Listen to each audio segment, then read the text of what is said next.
Hi, welcome back to Nagarjuna, and this is Geshe Michael Roach, and this is our third course covering a very, very famous book. Maybe it's the most famous Buddhist book after the Buddha, and it's just called Wisdom.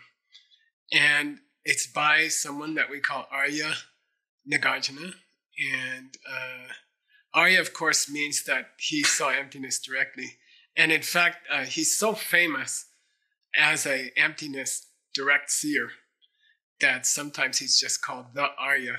All right, he lived almost exactly 2,000 years ago, and I think there may be some interesting connections between some Christian saints, Thomas the disciple who came to India, and Nagarjuna, and he really took the Buddha's teachings on emptiness after 700 years, and he really, really woke them up again.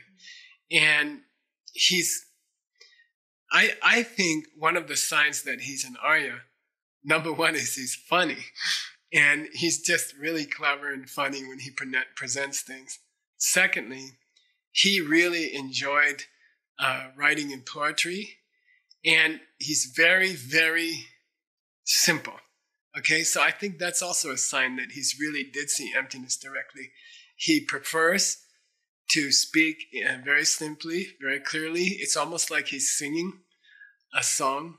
When he wrote his greatest book of all, is called just simply Wisdom in Sanskrit, which we're going to talk about later. It's called Prajna.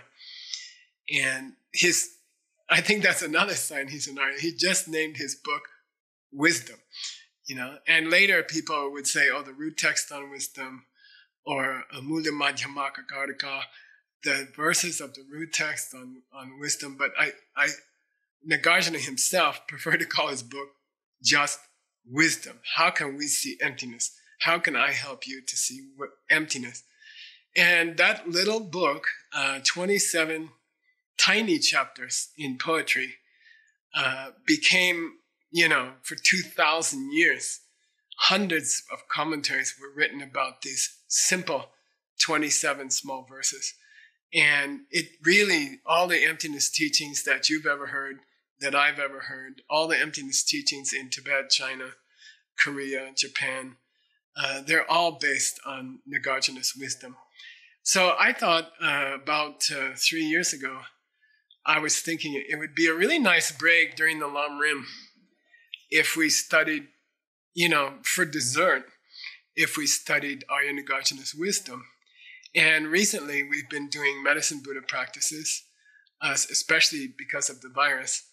And I thought it would be really, really cool if we connected Arya Nagarjuna's wisdom and the practice of medicine Buddha. I personally feel strongly that if you don't understand the emptiness of the medicine Buddha practice, the emptiness of the medicine Buddha himself, and the emptiness of the mantra of the medicine Buddha, then I don't think it will work so strong. Okay, it will work a little bit. The mantras will work a little bit, and all the different practices like meditation, retreat, saving the lives of animals, these are all powerful practices. But if you really understand the emptiness of these practices, if you understand the emptiness of saving someone's life, or you understand the emptiness of speaking a mantra, then in my opinion, the practice is 1,000 times more powerful. Okay, so we're going to go through Nagarjuna's wisdom together, and then from time to time we'll try to connect it to the medicine Buddha practice and supercharge, put an engine, extra booster, rocket booster on your medicine Buddha practice. Okay. My plan was to go through the wisdom text, 27 chapters, in 5 years. Probably the greatest commentary of many, many great commentaries, for example, by Chandrakirti, Buddha Palita, Bhava Viveka, these great, great ancient Indian commentaries. And then Tsongkhapa came along, 1,200 years after Arya Nagarjuna. And he wrote a book called The Sea of Emptiness, The Ocean of Emptiness. And that's a great, great commentary on the 27 verses. And then even Tsongkhapa is very difficult. And after that, Chonin Lama, Drakpa Shiru, about 200, 300 years after Tsongkhapa, he wrote a funny book called A Ship to Travel Across the Sea of Emptiness. It means even Tsongkhapa's commentary is too difficult. And we need, like, Chonin Lama gives us a boat so we don't drown in Tsongkhapa's book. So we're going to be going through Chonin Lama's explanation. I'll be using that. And I'm translating it as we go. It's very difficult. And the verses are very, very difficult. Without Chonin Lama, I don't think we could understand Nagarjuna correctly. And so here we go. We're going to first review, this first class is a review of the chapters that we finished already. And we did finish the first 8 chapters of Nagarjuna's wisdom. And we're going to just go through those today in this class. We'll go through those 8 chapters and just review them together. Okay. The first chapter is called An Investigation of Conditions.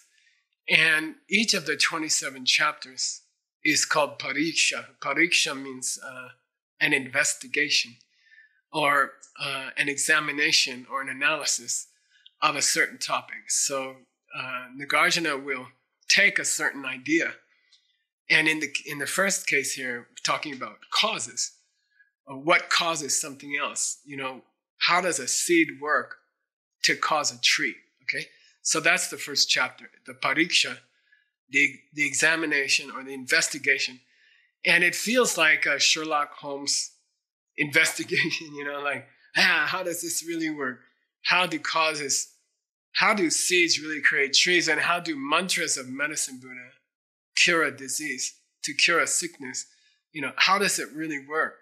How do conditions work? And in this first chapter, Nagarjuna goes through the 4 classic conditions that are presented in the Abhidharma before Nagarjuna came. So he's looking into causes. How does a mantra cure a disease in the Medicine Buddha case?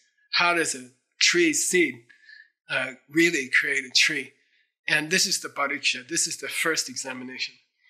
The most famous lines of wisdom are found here. Actually, it's not even the first chapter. It's the traditional prostration at the beginning of a book. So it's tradition to bow down at the beginning of a great Buddhist commentary, a great Buddhist book, Shastra or Sutra. You bow down to your teacher, or you bow down to some holy object. And what Nagarjuna chooses to bow down to is always a sign of what he's going to be talking about for 27 chapters. Who does he choose to bow down to at the beginning of his book? And that those lines of his first bowing down at the beginning of the book, these are the most famous lines by Nagarjuna, and probably the most famous lines ever about emptiness. So if you wanted to memorize them, this would be a good thing to memorize, okay? Now, what's the topic that as he bows down? By the way, I'm going to recite the lines for you, okay? Kanghi tenjing dawachung, gakpa mepa ke mepa, chepa mepa ta mepa, owa mepa ndro mepa, tare dunmin dun jigmin, trepa near shi tempa, zope sangye manam ki, dampa de la chaktala, kangi tenjing dawachung, gakpa mepa ke mepa, chepa mepa ta mepa, owa mepa ndro mepa, tare dunmin dun jigmin, trepa near shi tempa, zope sangye manam ki, dampa de la chaktala. Okay, he bows down to the Buddha.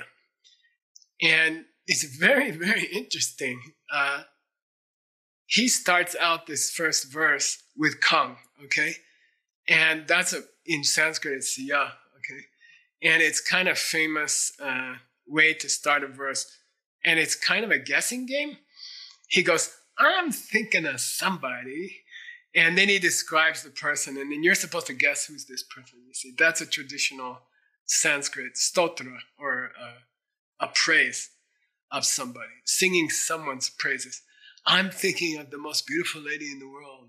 The blonde hair and brown eyes and so sweet. Guess who I'm talking about? And then you're supposed to guess who he's talking about, okay? So these two verses, two shlokas in Sanskrit, they are the most famous verses of probably about emptiness of ever, okay? Of ever. And let's go through the meaning of them, okay? Let's break down the meaning of the Sanskrit, okay? Sorry, the Tibetan. And, we can do the Sanskrit sometime. Kanki Tenchen Dewachung. I'm thinking of somebody who was teaching about the idea that things happen from other things. If this happens, that happens. If this seed is there and it gets wet, it will grow a tree. And if this mantra, if this Medicine Buddha mantra is here and it's done correctly, then it could cure disease or it could bring someone to enlightenment. You see, so he's thinking, somebody taught us how things really work. Because the whole topic of this book is that things don't work the way you think, okay? Things don't work the way you think, right? And I don't know. I have a garden. It's time to plant some flowers. I put the seeds in the ground. I water them. I put biochar on all my plants. Then sometimes they grow, and then sometimes they don't grow at all. Like recently I planted 3 peach trees, and 2 of them are in very good soil. They have good water, no stones. They didn't grow so well. One of them is in rocky soil. It's out in the middle of, it shouldn't grow, but that one grew. So it means that something's going on. It means that the things we think are causes are not causes. And things we don't think are causes are really causes, okay? And I will say, things that we think cause things don't cause things. And things that we didn't think cause things do cause things, okay? Kangi Tenchen Dorchun. Then he goes into something called, and it's very important for our review, the 8 impossible. 8 different impossibles. 8 things are impossible. For example, a seed cannot grow a tree. That's impossible. A mantra cannot heal a disease. Okay, that's impossible. All right? Not possible. There are 8 kinds of impossible. And in his first bowing down to the Buddha, Arya Nagarjuna gives us those 8. So here they are. Garpa mepa. Nothing stops the way you think. The disease doesn't stop from the mantra the way you think. Kye mepa. Okay? Your understanding from saying the mantra doesn't come the way you think. Chepa mepa. Ta mepa. Things don't stop. Things aren't cut off. And things don't continue over time in the way you think they do, okay? Oma mepa, dro mepa. Even when you go to sit down on your meditation cushion and then you do your mantras and you get up from your meditation cushion, the way you sit on the cushion and the way you get up off the cushion to do your Medicine Buddha mantras, even that's not what you think is going on, okay? If you don't even know how you're sitting down, how are you going to understand how to do the mantras, okay? Much more complicated, okay? Even when you put your bottom on the cushion, you don't really know what's happening. And so if you sit on the cushion and do mantras, how are you going to know what's happening, okay? So you have to understand the emptiness of the mantra, the emptiness of the Medicine Buddha, and the emptiness of sitting down and standing up.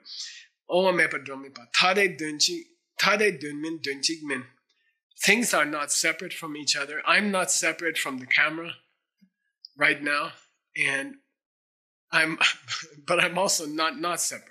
Okay, all right. I'm not separate, but I'm not separate. And what does that mean? Okay, is the seed separate from the tree? Is the mantra of Medicine Buddha separate from curing disease or reaching enlightenment? Are they separate, or are they the same thing? If they're separate, do they touch? If they're the same thing, then why do you have to do the mantra? Because it's already enlightenment. Okay, so that's a big question. Trapa here means we tend to project our wrong ideas onto other people. The big example, right, is the husband in the kitchen. We come home from a hard day at work. We walk in the kitchen peacefully, we're not want to fight, and then suddenly the husband starts acting strange, and saying things, and then you're like, wow, I didn't do anything, and he seems unhappy at me today, but I didn't do anything, So that's an example of trapa. Trapa means you're making up a story about your husband that you didn't do anything. That's called trapa, a story that you made up about your husband. The truth is, as you know the story, you yelled at your kids last week, right? You did something last week. But you made up a story about your husband. That's called trapa. Trapa nirshi shitemba. Nagarjuna says, this person that I'm thinking of, who he hasn't identified yet, I'm thinking of a person who taught us how to shut down those fake stories about your husband, okay? Or your wife, okay? There's something who taught us shanti, how to get to the peace, which is shutting down your stupid stories about your husband, okay? Zope Sangi. And then finally in the second half of the second verse, he says, guess what? I'll tell you who it was. Zope Sangi Manam Ki Dampa. The totally enlightened Buddha, who is the highest of all teachers. Okay, that's who it was. That's who it was who taught us how seeds really make trees, who taught us why husbands are yelling, who taught us why medicine Buddha mantras work. This is the dantana, the fully enlightened Buddha. Okay, the greatest of teachers, Manam Ki Dhamma. And then De La Chaksalo, I bow down to this teacher. All right. The English translation. And the English order will be reversed, right? I bow down to that highest of teachers, to the fully enlightened one, who teaches us to reach that peace where our fantasies about how things exist are put to a final rest. I bow down to the one who taught us that things happen in dependence. Nothing ends, nothing begins, nothing stops, but nothing ever lasts forever. Nothing comes and nothing goes. No two things are different, nor are any two the same. Okay, there's the beginning of the book. If you're gonna die today, at least you heard the most important part of the book. Okay, that's the first verse. And really, if you have time, you should memorize it in your own language, maybe. And by the way, it doesn't matter what language it is. The important thing is to learn it and have it singing in your head. Okay. All right.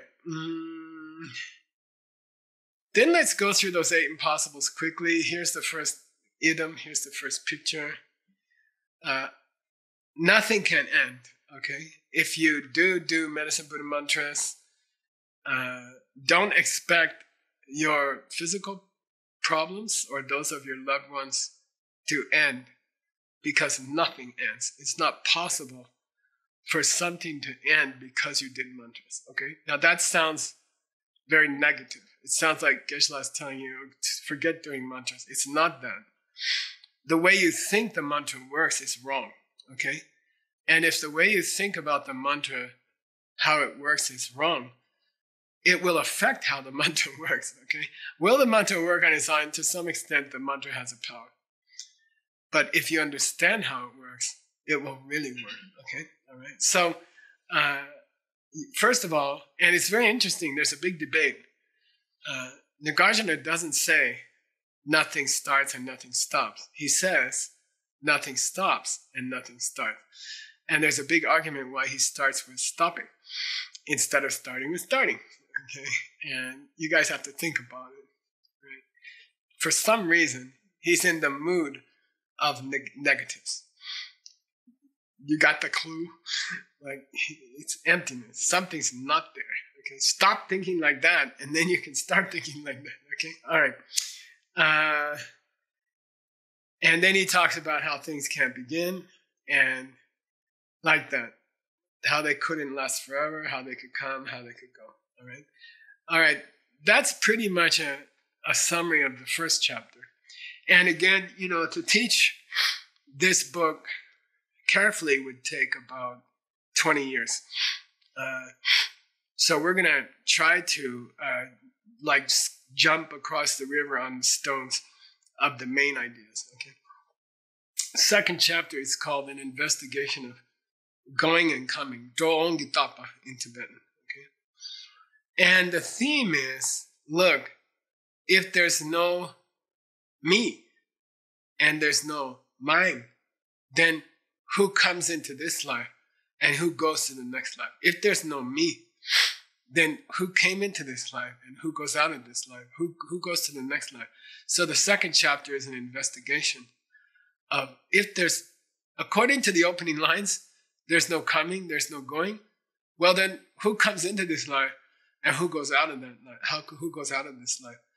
And as you may remember, and by the way, I encourage you to go back and look at the earlier segments on the knowledge base, probably, right? If you weren't there for the first 8 chapters, then I really encourage you to look at the videos for the first 8 chapters, because this book is deep. And if you don't have a good foundation in the earlier chapters, you're going to have trouble in the later chapters. Okay, you're going to have trouble in the first chapters with all the preparation, but you're going to have more trouble if you don't prepare. Okay. All right.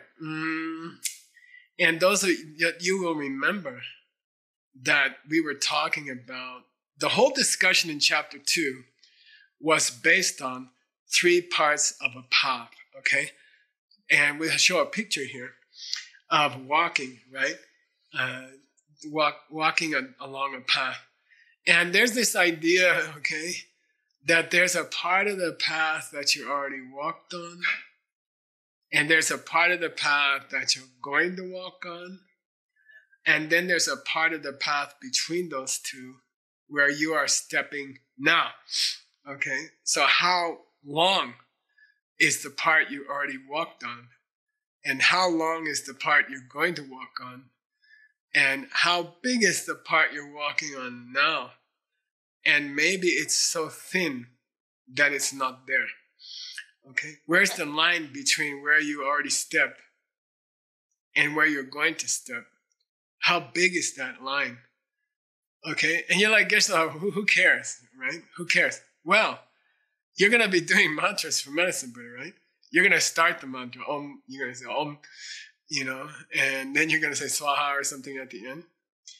And so there's going to be a start to the mantra, a part of the mantra you already said, and there's a part of the mantra you didn't say yet, and there's a part of the mantra that you're saying now, but it can't exist without the start of the mantra and the end of the mantra, but the start of the mantra stopped already, and the end of the mantra isn't come yet.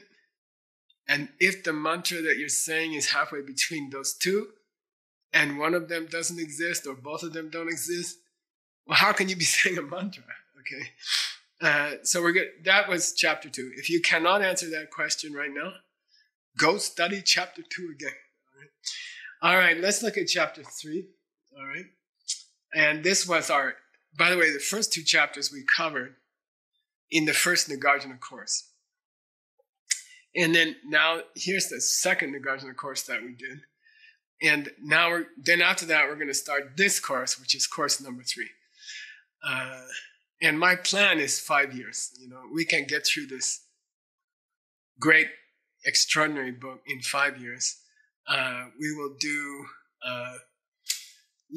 we'll do about 15 classes each year.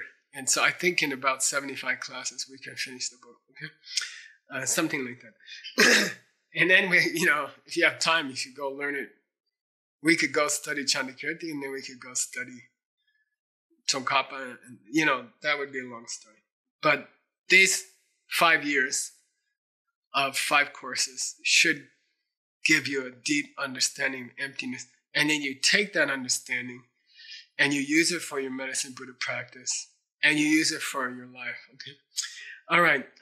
Chapter 3 was an investigation of the powers. And this power means indriya, means your eye, ear, nose, tongue, body. Okay. Your sense powers, mainly your sense powers, and also other powers of your mind. Okay. And this is one of 3 chapters, chapter 3, chapter 4, chapter 5. They present topics that Lord Buddha talked about in the early stage of his teaching, in the first turning of the wheel, like Abhidharma, basic Abhidharma. And it's famous that in his early years, Buddha didn't deny anything. He just said, let's learn about the powers, let's learn about the elements, let's learn about the 5 parts of a person. And nowhere did he say they don't exist. That was in the second turning of the wheel. Okay, so remember the 3 turnings of the wheel. First turning of the wheel. Look, you got these sense powers, mental powers. You got these 5 parts of a person. And you have these other parts of you called the elements, right? The chemicals that make you up, or the elemental forces that make you up. And nowhere in the first turning of the wheel did Lord Buddha obviously say they didn't exist or they were empty or something like that. So the next 3 chapters, 3, 4, and 5, we're going to bring up 3 topics that Lord Buddha covered early in his career, in the days when he wasn't talking about emptiness. Then suddenly, I think he fell down, he hit his head on a brick, and he started saying the Heart Sutra and the Dhammapada Sutra, nothing exists, and then all the students got confused, all right? And the whole third turning of the wheel was the students, confused students asking him what the heck's going on. Did you hit your head or something? Okay, so the next 3 chapters treat basic Buddhist topics, which I thought were safe, but they're not safe. They're also all messed up. They're also crazy, okay? And that's a theme of Nagarjuna. Nagarjuna wants you to understand that there's a basic problem with how you see the world. There's something going on that you don't understand, okay? Why? You spend 30, 40, 50 years trying to make your life work, make money, have relationships, have good health, be a happy person. You struggle. And then somehow it just doesn't work. Didn't you notice yet? Didn't you notice yet? People do yoga. I have a friend that does yoga all the time. They're having a hip operation soon because the yoga messed up their hips, okay? And then, wait a minute, the yoga was supposed to make me healthy. Yeah, I know, but it doesn't work like that, okay? The mantra made me nervous. Yeah, it happens, okay? Well, why doesn't it work? Well, that's not how, mantra doesn't work by itself. Mantra works because of something else, okay? So we're going to take the basic facts of life. And Nagarjuna says, look, something's wrong. People who exercise every day go get hip surgeries. And then there's people who don't exercise every day, like Pachi, who look great, So, how's that work out? What is that? So we're trying to look into these something's fishy, okay? And in American English, fishy means smells bad, and it means something's going on. Like I just bought a cafe, and I bought a cafe almost 2 years ago, and I'm supposed to go down to the county office, the local tiny government office. I'm supposed to ask, please, I want to add a new door on the bathroom. And then the guy signs it and says, okay, add a new door. And it's taking me almost 2 years to get him to sign the paper for the new door. And then I start thinking something's fishy, Maybe this other restaurant guy is paying him not to give me a license, or maybe he wants a bribe. I don't know what's going on, And we say something's fishy. Something's fishy means something's weird's going on, And the gardener says, everything's fishy. Okay? Everything about everything is fishy. Didn't you notice that the people who do yoga go get hip operations, and the people who eat all day, like Tim, look great and thin. Isn't there something going on here? Do you think maybe? So Nagarjuna's methodology is to say, look, something's weird. Something doesn't work the way you thought it worked. Some people eat all day and they look great. Some people eat like carrots all day, once a day, and then they got this COVID tummy to fight with. I don't know. Something's fishy, all right? All right, so chapter 3, which we already covered, and it's talking about how do the sense powers work, Which came first, the chicken or the egg? Which came first, the eyeball or colors and shapes, And there's a big discrepancy. Something's fishy, okay? Nagarjuna says, look, something's fishy. Okay? Something's fishy about the idea that there's a bottle of orange liquid and your eye, Geshe-la's eye, is already sitting on the couch. And then Geshe-la's eye looks at the orange and something's not right. Something's wrong about Geshe-la seeing. And by the way, here we go. If Geshe-la's eye came before the orange juice, then we couldn't call it an eye because it's not looking at anything. Okay? It's not an eye until it looks at something. Okay? So you can't say Geshe-la was sitting on the couch with his eyes and he turned the eyes to the orange juice and then he saw the orange juice. Geshe-la's eyes were working before the orange juice was there. You can't say that. Why? It's not an eye till it looks at something, All right? If it's an eye before it looks at something, then your nose is also an eye. Because it doesn't look at something either. Okay? It just doesn't make sense. I'll say it again. And Nagarjuna, you got to say it like 10 times, okay? Was Geshe-la's eye on the couch before he looked at the orange color?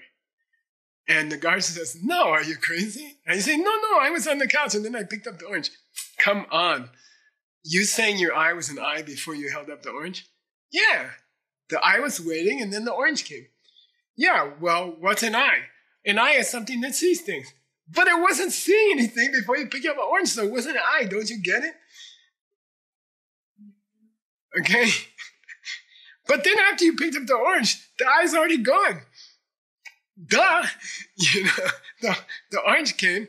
There must have been an eye before. After you saw the orange, the eye was already... Let's put it this way. The orange made the eye a seer. So the orange came first. Okay? The orange came first. Then the eye came later. Okay? Yeah, but if the eye wasn't there yet, who saw the orange? The guy just says, don't you get it? Something weird's going on. All those yoga guys are getting hip operations. All those, people doing medicine Buddha mantras all day, they're also getting sick. What's going on? And he's asking us to think about it, starting with your eye. Okay, chapter 4. One of the first great teachings of the Buddha is the 5 parts of a person, the 5 heaps, right? So there's 5 parts to you. Your body, your capacity of feeling, your capacity of discrimination, all the other parts about you, all the other stuff, all the other parts of Tim. That's like me. I try not to sneeze when I'm sleeping, so if he doesn't wake up. And I'm going, okay, anyway. And then fifthly, your mind, your raw awareness, okay? So look, Buddha never said, Nagarjuna, that they were empty, okay? So what's that all about? You say they're empty. And then Nagarjuna says, look, if I discuss the 5 heaps, the 5 parts to you, it would take a year. Let's just talk about your physical body, okay? First part, Pachi's arm, Pachi's ear, Rebecca's nose. Let's talk about your physical. In the 4th chapter, which is called an investigation of the 5 parts of a person, he doesn't bother investigating 4 of them. He says, let's get your body straight, and then we can talk about the rest, okay? And we got this lady looking at her arm. The causes that made her arm, which you can say is skin or chemicals in the skin weren't causes until the arm was there. You can't call something a cause until the result. When you see a result, you can say something is a cause. Oh, look, somebody got better. What was the cause? They were doing mantras, medicine Buddha mantras. Okay, but you can't talk about the causes of good health as causes until the good health comes. Therefore, they must be the same time. Mantra, you should get, if you do a mantra to stop cancer, then before you finish the first mantra, the cancer should go away. Okay, if things work like that. Okay, so he's saying, look, try to understand the things that made your arm didn't make your arm, because it's not until the arm is there that you can say they were causes, right? Until the result comes, you can't call something a cause. Until smoke comes, you can't say there's a fire there. You can't. The smoke indicates the fire. The arm indicates the causes of the arm, okay? Until the arm is created by the chemicals in the skin, you can't call the chemicals in the skin causes of the arm, because there's no arm yet, okay? And if the arm's not there yet, the result's not there. If the result's not there yet, you can't cause anything causes of the result, because the result doesn't have causes yet, okay? So that's the fourth chapter. If you feel confused, you're in the right place, okay? If you're starting to doubt your mantras, you're in the right place, okay? You should doubt your mantras. Come on, didn't you notice? Not everyone who says medicine Buddha mantras have been said for 2,000 years. All those people died, okay? Duh. Then there must be something else going on, you know? There must be something else that makes a mantra work, okay? All right. Okay, by the way, not all those people died. Probably a lot of them didn't die, but we don't see it. Okay, we can't see it. All right, chapter number 5. An investigation of the elements. Okay, the investigations of an investigation of the elements. And these are Sa, Chu, Me, Lung, you know, earth, water, fire, wind. And, you know, it's very common to say, oh, you know, but here's fire, by the way. There's fire in her hands that helped create her hands. And then she's also feeling a fire, okay? So, and these are not some stupid Ayurvedic thing from 2,000 years ago.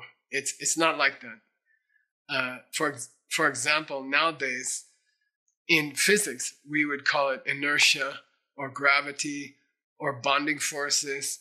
These are the elemental forces. They are not, it's not that Nagarjuna thought there was some fire inside your arm or something like that. And by the way, Nagarjuna was a master of the elements. He was an alchemist. He was famous for making gold. He got in trouble for making gold, which is a long story. Okay. He knew how chemicals worked. He knew how the elements worked. And he knew the basic forces of physics, okay? The forces that bond things together, the forces that tear things apart. He understood them, gravity and inertia. He understood them, okay? So, if there are certain forces that are underneath everything, okay? If this bottle cap has some fire in it, if it has some temperature, it's not at absolute zero, right? So it has some temperature. It also has some fluidity. It can stretch a little bit. It has water, it has fire, okay? If it has those things, okay, well, which came first? You know?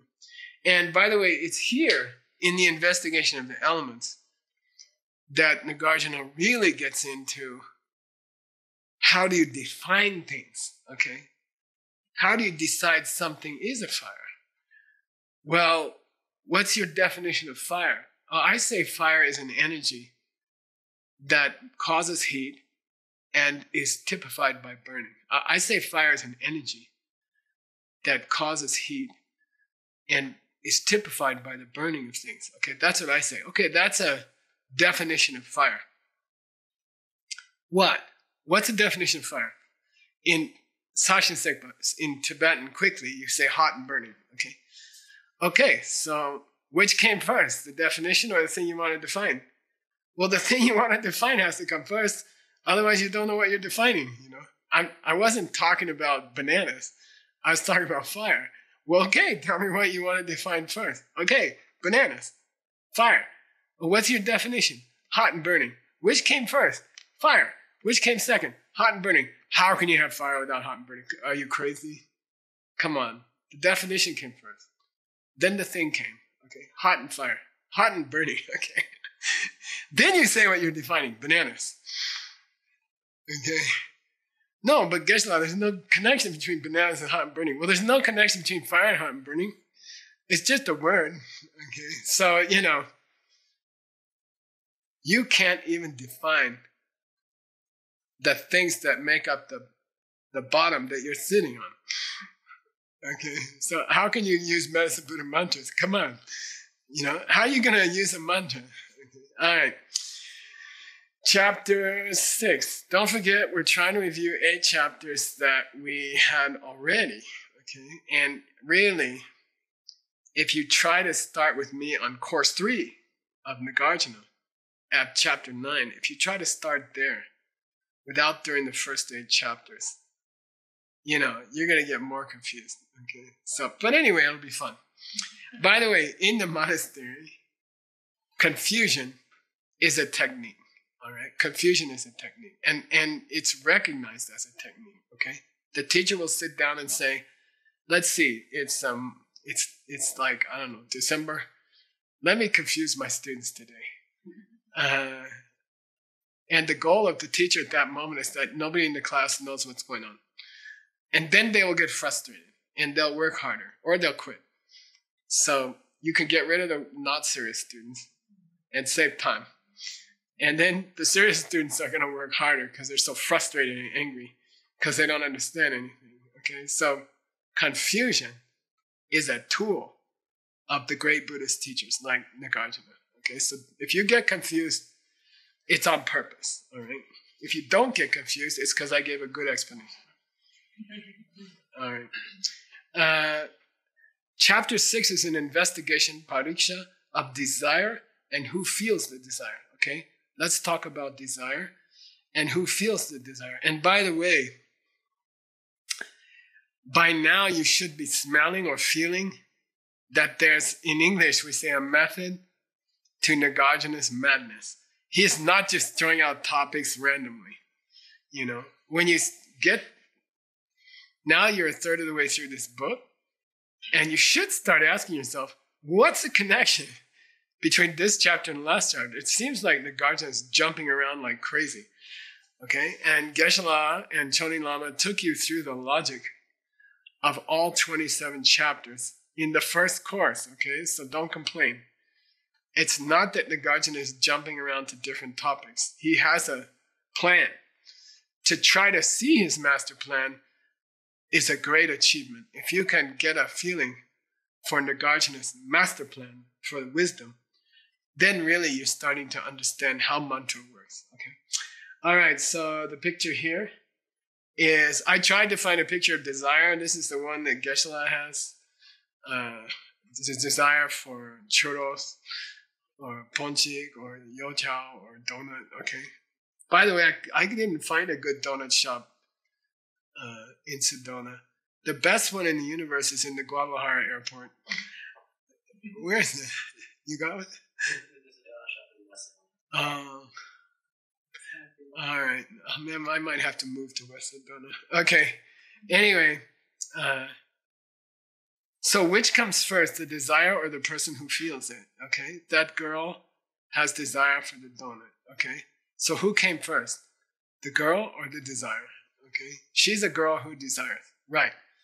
So can we call her a girl who desires before she has desire? No, you cannot. Okay. Do you have to wait till after she has the desire to call her a girl with desire? Yeah, you do. Okay, so what made her desire? Or what is she desired about? Is a donut. So the donut has to come before the girl, right? Like before the girl's born, the donut should come. Why? Because she doesn't have desire till the donut is there. The donut has to be there first. Then you can have a girl who wants a donut. So by definition, you got to have a donut before you have the girl who has the desire for the donut, right? Right. But if the girl, but the girl can't desire the donut until the girl's there. So the donut has to come after the girl. Come on, try to understand what's going on. How can the girl desire a donut if the donut's not there? If the donut's already there, how can you have a girl desire a donut? And if you have a girl who desires a donut, the donut must have come first. But if the girl doesn't come first, then how can there be a donut that she has desire? She should feel desire. She should have mental afflictions in her mind. And then she sees a donut and the mental affliction wakes up, right? So which came first? All right, that's chapter 6. Chapter 7. This is called an investigation of starting, staying, and stopping. Okay? And the other guy says, look, if things start, then they're not empty. If things stay, then they're not empty. If things stop, then they're not empty. Why? Because they have causes. Okay? How can they say they're empty if things don't start?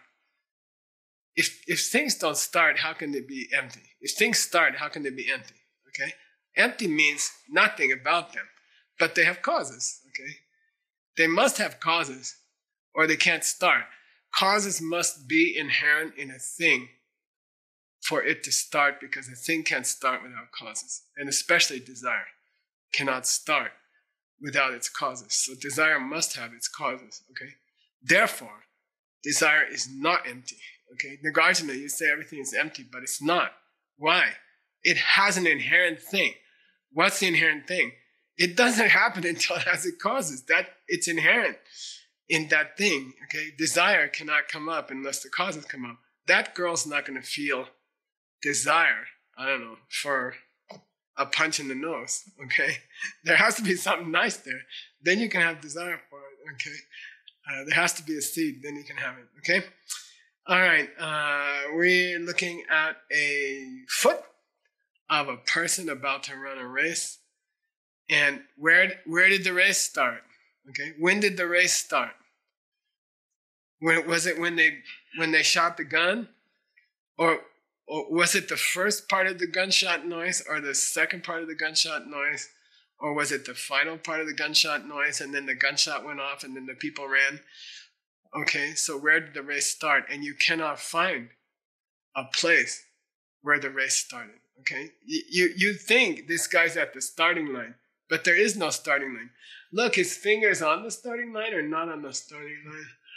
And how far between the finger and the starting line? What about the other side of the starting line? You know, where's the starting line? Okay, and the guardian says, come on, something's fishy. All right, chapter 8. An investigation of agents and actions, doers and things that they do. Doers and the things that they do. Let's investigate doers and the things that they do, okay? Well, what's the big example, Geshe-la? Karma, okay? If there's no me, if there's no Michael, then who makes the karma, okay? If there's no Michael, if there's no me and mine, Nagarjuna, then there's no karma. Why? Because Michael has to be there to make karma, okay? So according to you, what? There's no karma? Why? There's no Michael. I didn't say there's no Michael. You did say there's no Michael. You say Michael never started. Did Michael come without starting? Yeah, Nagarjuna says you can't find the starting. Okay, then there's no Michael. Okay, there's no Michael. Well, then there's no karma, okay? Yeah, there's no karma. Well, then why did you bow down at the Buddha who taught karma at the first birth? You know, are you crazy? Okay, so, you know, and by the way, it's not BS. It's deep. It's important, okay? If you understand it, your mantras will work. And if you don't understand it, maybe you get a little power out of mantra because of your faith, but you won't get the full power. You'll get like 1/1,000,000th of 1% power out of the mantras if you don't understand how they work, okay? How does a mantra work? How does karma work? How does action work? When did the action start? Who did the action? What action did they start? When did the action start? Did the person doing the action come first or the action came first? If the action didn't come before the person who did the action, how can you call the person who did the action a person who did the action because there's no action yet? Okay, something's fishy. Okay, and it's not just crazy talk. There's a reason why this book survived for 2,000 years.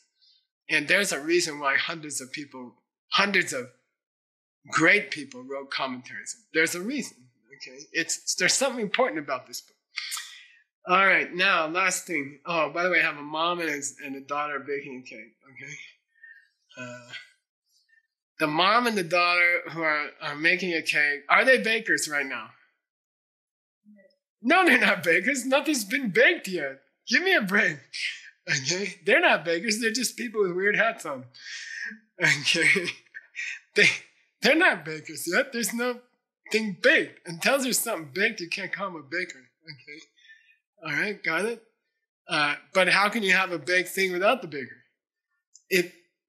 The girl and her mom cannot be bakers until the cake is baked, because then until then there's no reason to call them bakers, okay? But the cake can't bake itself. Somebody has to come and bake the cake. So the baker has to come before the cake. No. The baker, I just told you, the baker can't come before the cake because the baker's not a baker till they bake something. Yeah, but I just told you if they bake something, there's got to be someone to bake it before that. There has to be a baker before baked cake, right? No. You can't have a baker before a baked cake, because until you have a baked cake, the baker's not a baker because the baker didn't bake anything. And it's not a joke, okay? And if you're going to use Medicine Buddha mantra to stop cancer, then you got to understand this, okay? Which word in the mantra fixed the cancer? The first one or the last one? And which mantra was it? Number 10,000 or number 9,000? Which mantra worked? When did it work? What do you mean mantra? There's no mantra until something happens. Okay? Otherwise, it's just a sentence. Okay? You can say banana, and if nothing happens, it's not a mantra. Okay? You can say Om Mani Padme Hum. And if it doesn't do anything, then it's not a mantra, is it? A mantra does some miracle thing. Until there's a miracle, you can't have a mantra. But if a miracle doesn't happen, you can't have a mantra either. Okay, got it? All right, now last thing, we have a few minutes left. This wisdom text of Nagarjuna is a great place to learn a little Sanskrit. Okay, I call it, what's it called? Get to know Sanskrit or something. So, if you want to learn some Sanskrit, which is what you're going to talk after you become a Buddha, so you better work on it now. Let's learn a little Sanskrit. This is the perfect book. The verses are short, sweet. If you want to learn Sanskrit, in the monastery, they'd say, "I'll just memorize the book." It's not that hard. If you get in the habit of memorizing, you can memorize. Okay. Kanshi tension dewa chingapa me pa kimi pa chepa me pa tama me doa me pa on me tade demi denchi me zobe sangi mananki dumadela jackson or something like that. Okay, you can memorize it. All right, you can do it. All right, so let's learn a few Sanskrit words, and here's the Sanskrit words that we already learned in the first 8 chapters. Okay, Tim, you got it for me. We're gonna get to know Sanskrit. And the first word you should learn is the name of the book, okay? And it's very embarrassing for your teacher when somebody asks you, "What are you studying?" You say, "I don't know, but I've been doing it for 3 years." Then Geshe-la feels embarrassed, okay?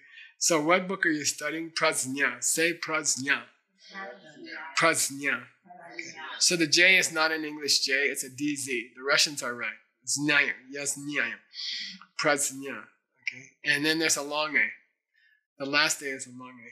The Tibetan is Shirab. Okay. It's a little bit of an E sound. Shirab. You don't say Shirab. Shirab. Okay. Shirab. All right. The Sanskrit word, we're going to learn to deconstruct a Sanskrit word. We're going to learn how to break down a Sanskrit word into its parts. And then we're going to learn cognates, which is related modern words. Okay. So pra means to come in front, It comes in the English words proud, boat, front of a boat, forward. So pra means in front. It becomes like supra, super good, super good. Okay, so pra here means, super, and super comes from pra. Okay, then we have the root. When you see that little square root sign, it means a Sanskrit root, znya, and that means to know. Okay, and that's why there's a K in the English word know, because there used to be a znya. And that came into the English word know, or gnostic, or ken, which, is it beyond your ken or not? Meaning your understanding. So znya means to know. The Russians, you've got the perfect verb, znyayu, yes, znyayu. Russian is much closer to the original Sanskrit because it's closer to Greek. Okay, last thing to say about wisdom, it has a feminine ending, long A, prasnya. And generally, wisdom is considered a feminine aspect because it gives birth to all kinds of good things. All right, let's do one more Sanskrit word and we're done with the class. Yay! I'm sorry the classes are so long, and I'm not sorry. You should sit there. Okay. Say pariksha. Pariksha. Okay. So that means an investigation. And, you got to know this word if you're going to read the 27 investigations, the 27 chapters of the book called Wisdom. Okay. The book called Prajna has 27 parikshas. Okay. Pari means all around, like the perimeter. Generally, A in Sanskrit becomes E in English. So pari becomes peri, like perimeter or periscope. So when you get in a submarine and you look all around the ocean, it's called a periscope. Okay. Pari, all around. Iksha means to see. It's an ancient verb to look. And there's a German word, Auge, which comes from that. And then that came into English as ocular, and even the word eye. So the word eye comes from iksha. Okay, the eyeball comes from Auge, comes from iksh, which means to look. Okay, so when you look all around something, that's an investigation. A pari, iksh. Okay, pariksha. Okay, so we're going through parikshas. So try to learn those few Sanskrit words. So far we have prajna, wisdom, the name of Nagarjuna's great book, and pariksha, which is crucial for the book. It's an investigation of different ideas. We are investigating, especially, why does the Medicine Buddha mantra work? And if you want it to work better or stronger, then understand its emptiness. Try to understand its emptiness. If you really understand its emptiness, the mantra can make you into a being who can jump from world to world in a few seconds, planet to planet in a few seconds, and help billions of people each time. Okay? If you really understand the emptiness of the mantra, it can make you a Buddha. Okay, cool. We'll see you in the next class, and we'll start our new chapter 9.